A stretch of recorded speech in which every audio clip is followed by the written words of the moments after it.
Well, it's time for another gardening week. It's -4, well, it was -4 degrees in this polytunnel last night.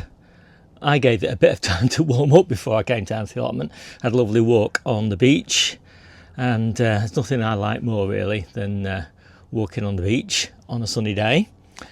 And I'm just tidying up. I've given everything a really good sweep up in here. I've kind of tied in my broad beans, moved the parsley into the corner there out of the way, and now I'm just going through all of these beetroot and chard leaves that I grew for baby leaves in winter. The leaf quality isn't really good enough for me now, so I'm taking all of the older leaves off and just giving them real good tidy up, removing any dead leaves and all that sort of thing.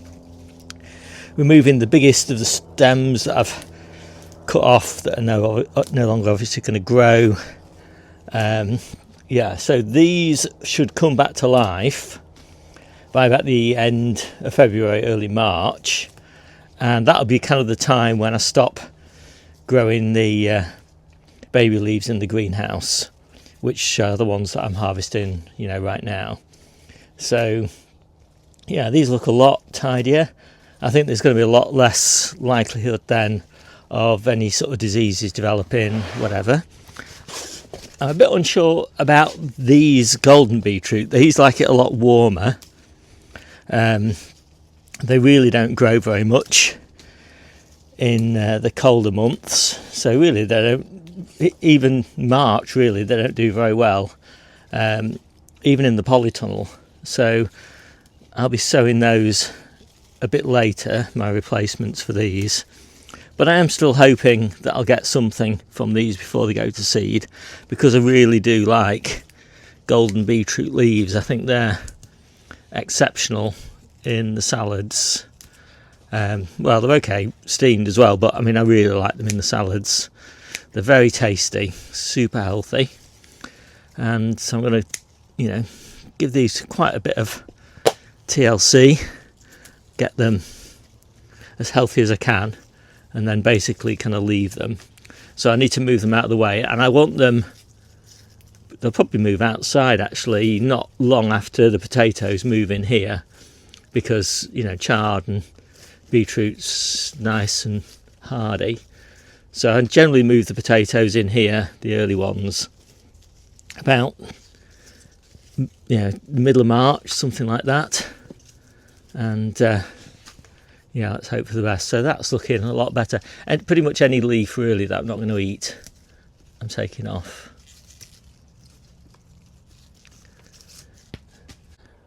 And those are looking way better now than they were before. As I say, I won't be harvesting them very much now, because I've got loads and loads in the conservatory and the greenhouse. I'm starting to clear some of the lettuce now, the ones that won't last more than a couple of weeks, and just ruffling the ground up like this just to break up any algae growth. And I'll be replanting these beds with lettuces, which I've got up there all ready to go, and so they should give me a nice early harvest of my favourite spring varieties in spring.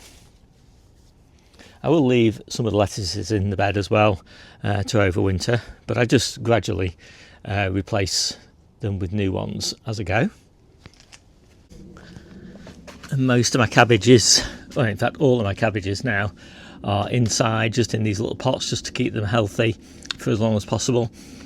Most of them are doing okay. I've got some in the greenhouse as well back at home. A couple of them I've had to sort of take back to the core like that because they started to rot, but I do find that keeping them in the greenhouse or the polytunnel does reduce the likelihood of them just rotting away on me before I get to eat them. And ideally I want to keep the red cabbages going until March. I would have liked the Savoys to last a bit longer, but unfortunately we've eaten nearly all the Savoys already, so that hasn't worked out. And have cleaned up all of my second early strawberries and got them all in here now, so hopefully I'll sort of save them from the worst of the weather, in January and February, and they should, as I say, spring back to life in March The first early strawberries are in the greenhouse, and they're looking much better, and I'll be forcing those back to life sometime in January, in very early February.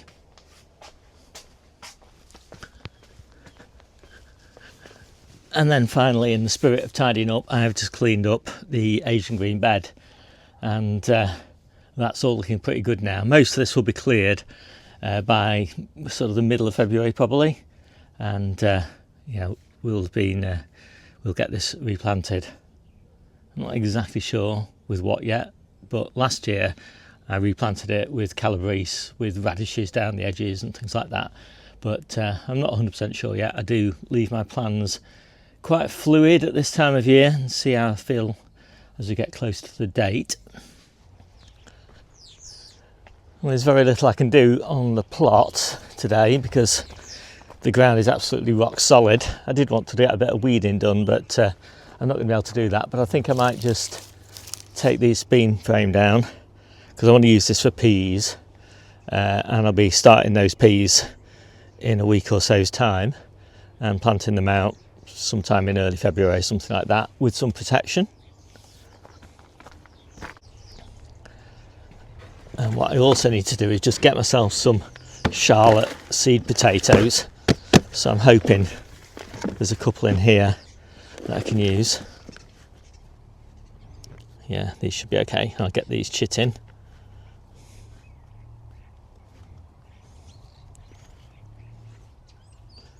Not too bad.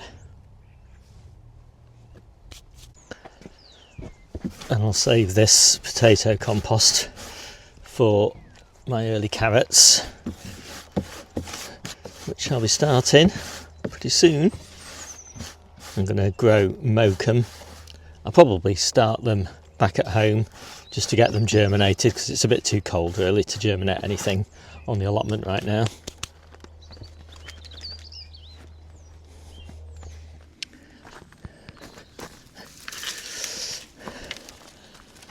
So this is also part of my plan to open up my plot a bit and grow more vertical plants to provide me with a bit more shade and reduce the number of beds that I've got under cultivation. So I'm kind of growing in these tiny little thin beds like this, but the roots can tap into all the goodness under all this wood chip. So and the benefit is then the roots under that wood chip don't need watering, because the wood chips providing a really good thick kind of 6-inch nutritious mulch. So it's worked pretty well so far. Anyway, I'll get this cleaned up, and as I said, peas are going in here. Not sure what's going in on the other side yet, and I'm extending this structure that way, and I'll be taking that bed out, for example, there pretty soon. I've got a few runner bean seeds. I don't need very many. We're growing mainly French beans. Well, it's the end of the week, and I've just finished the weekly harvest for Debbie and I and the kids and the kids' families, and so I'll just quickly take you through it. It's pretty good actually. I'm quite pleased with this for a January harvest, but can't be complacent because there's a lot of issues on the allotment with the salad crops because of all this very hard frost that we've had, and sort of very damp weather, and some of it's not looking very healthy. But anyway, we have plentiful carrots, probably more than enough carrots this year actually, but anyway, looking quite nice. Brussels, and just like little tiny Brussels tops there. I've left the colettes on the plants. I haven't picked any this week, and I won't probably pick any until the end of January, because I really want to sort of save the colettes for later on in the year when the sprouts are starting to run out. Plenty of potatoes still. Got a few of these black or purple potatoes as well, just to get through those.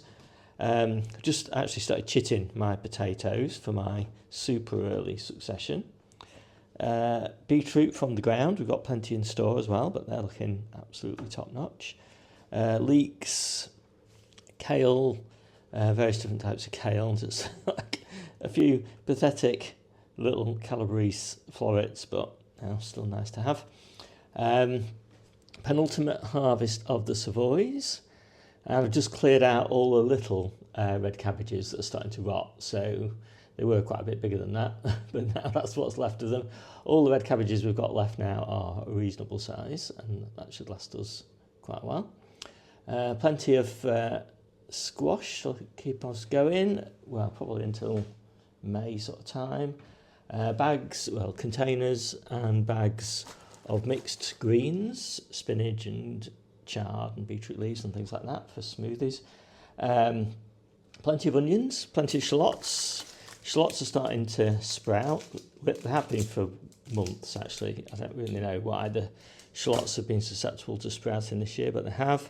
But all the onions are looking really nice. I'm just still picking the little ones like these, but they're still good. Plenty of garlic left.